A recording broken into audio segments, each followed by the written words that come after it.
అజయ్ గారు చెప్పండి, ఎవరు అధికారంలో ఉన్నా ధరలు మాత్రం తగ్గడం లేదని చెప్పి ప్రజలు వాపోతున్నారు. దీనికి మీ సమాధానం ఏమిటి? విజయ గారు, మీకు, మోహన్ రెడ్డి అన్నకు, రాజేష్ అన్నకి, పెద్దల విశ్లేషకులు పాపిరెడ్డి గారికి గుడ్ మార్నింగ్ అండి. Morning sir. వైఎస్ఆర్సీపీ పార్టీ పుట్టకే అబద్ధ ప్రచారం మీద మొదలు.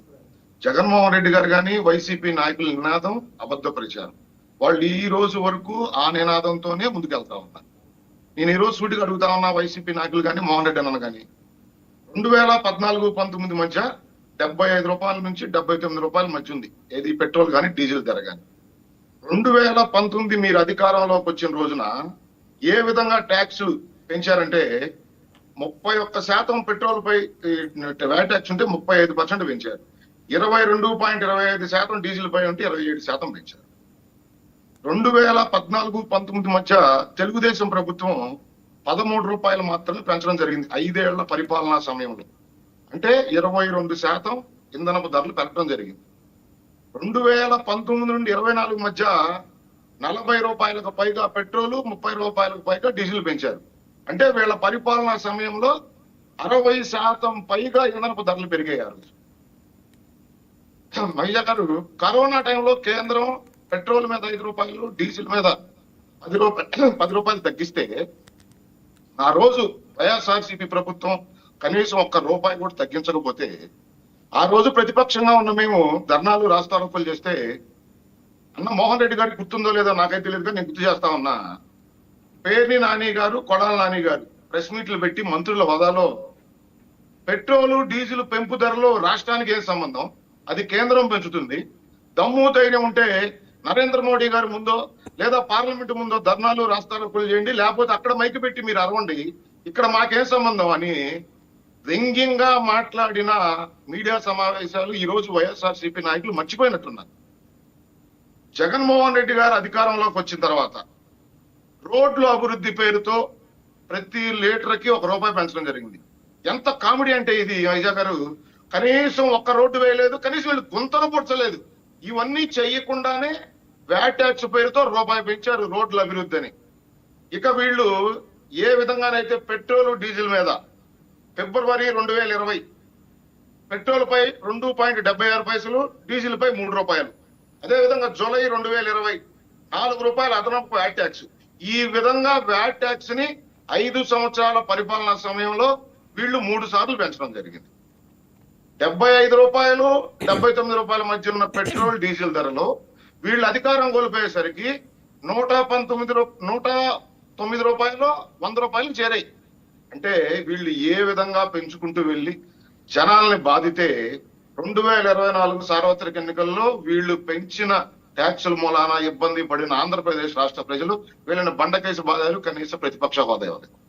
ఇక ఆ రోజు దేశంలో ఎక్కడా లేని విధంగా ఇతర రాష్ట్రాలతో పోల్చుకుంటే ఎక్కడా లేని రేట్లు డీజిల్ పై, పెట్రోల్ పై.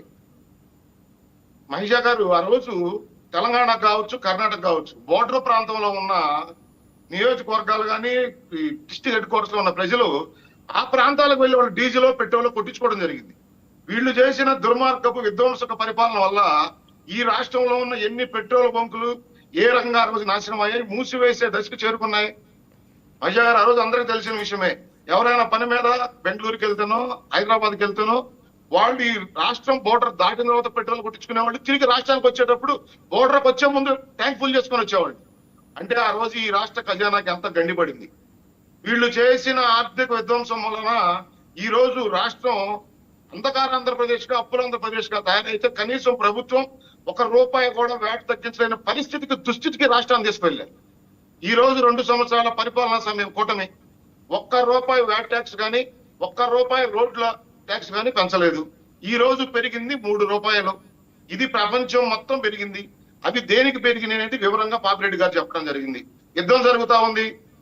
పెట్రోల్, డీజిల్ ధరలు ఒక ఆంధ్రప్రదేశ్ లోను, భారతదేశంలో యావత్ ప్రపంచం మొత్తం పెరిగాయి. ముడి చమురు ధర పెరిగింది, డాలర్ మారకం విలువ పెరిగింది. ఖచ్చితంగా దాని వల్ల పెట్రోల్, డీజిల్ ధరలు పెరుగుతాయి, ప్రపంచం మొత్తం పెరుగుతాయి. అదేదో ఆంధ్రప్రదేశ్ లోనే పెరిగినట్టు కూటమి పరిపాలన విప్లవాన్ని చూపించేదానికి వీళ్ళు చేసే ప్రయత్నం తప్ప వీళ్ళ వాదన, వీళ్ళ వితండ వాదన ఏ విధంగా ఉందంటే మహిళ గారు, వీళ్ళే యాక్సిడెంట్ చేసి వీళ్ళే గొగ్గోలు పెడతారు. చూసే వాళ్ళకి ఏమనిపిస్తుందంటే మరి పాపం ఎవరో రోడ్డు మీద గుద్దారేమనుకుంటారు. కాదు, యాక్సిడెంట్ చేసేది వీళ్ళే. అంటే వీళ్ళ నాటకం ఆ రకంగా ఉంటుందన్నమాట. ప్రజలు నమ్మించేదానికి వీళ్ళు ఆ రకంగా నాటకాల రక్తి కట్టించేదానికి వీళ్ళ ప్రయత్నాలు ఏ విధంగా ఉంటాయో రాష్ట్ర ప్రజలు గత 2 రోజులు చూస్తా ఉన్నారు. మన 5 సంవత్సరాల పరిపాలనా సమయంలో మనం పెంచిన ట్యాక్స్, చివరికి చెత్త మీద కూడా ట్యాక్స్ వేసిన ఘనత మన జగన్మోహన్ రెడ్డి గారిది. ఏ విధంగా పెంచుకుంటూ వెళ్ళాం, కరెంటు ఛార్జీలు ఏ విధంగా పెంచాం, ఈ పెట్రోల్ ఛార్జీలు వ్యాట్ ట్యాక్స్లు ఏ విధంగా పెంచాం. దేశం మొత్తం ఒక రేటు ఉంటే మన రాష్ట్రంలో ఒక రేటు ఉండేది. ఈ విధంగా పెంచి రాష్ట్ర ప్రజల నడ్డి విరిచి ఈ రోజు యుద్ధం మూలాన 3 రూపాయలు పెరిగితే దానికి అదేదో కూటమి ప్రభుత్వం ఫెయిల్యూర్ అనే విధంగా వీళ్ళు చేస్తున్న నాటకాలను ప్రజలు గమనిస్తా ఉన్నారు. మహిషా గారు, కేంద్రం ఏ విధంగా బాధ్యతలు తీసుకుంటుంది, లేదా కేంద్రం దీని మీద పెంచుతుందా, రాష్ట్రం పెంచుతుందా? ఇంతకు ముందు మాట్లాడిన మంత్రులకు తెలియదండి. ఇప్పుడు ఏ విధంగా వీళ్ళు రోడ్లకి గొగ్గోలు పెడతారు? రాష్ట్ర ప్రజల్ని మోసం చేసేదానికి ఏదో ఒక విధంగా మా పార్టీ ఉంది, మేము కూడా ఉన్నామని చెప్పుకునేదానికి వీళ్ళు చేస్తున్న నాటకాలు తప్ప. మహిషా గారు, ప్రధానమంత్రి నరేంద్ర మోడీ గారు పిలిపివ్వడం జరిగింది ఇంధనపు పొదుపు అని. దాని మీద నారా చంద్రబాబు నాయుడు గారు నా దేశం నా బాధ్యత అనే ఒక నినాదం తీసుకొని వెంటనే ఆయన కాన్వాయ్ని తగ్గించుకొని నారా లోకేష్ గారు, పవన్ కళ్యాణ్ గారు, ఈ రాష్ట్రంలో ఉన్న మంత్రులు, ఎంపీలు, శాసనసభ్యులు, శాసనమండలి సభ్యులు వీళ్ళందరూ వాళ్ళ కాన్వాయ్లో ఉన్న వాహనాలను తగ్గించుకొని ఇంధన పొదుపు దిశగా ఈ ప్రభుత్వం ముందుకెళ్తా ఉంది. ప్రజలందరికీ ముందు పిలిపివ్వాలంటే మనం దాన్ని పాటించాలనే విధంగా Z+ కేటగిరీ సెక్యూరిటీలో ఉన్న నారా చంద్రబాబు నాయుడు గారు కూడా ఆయన కాన్వాయ్ని కుదించుకొని 4 వాహనాల్లో తిరుగుతా ఉన్నారు.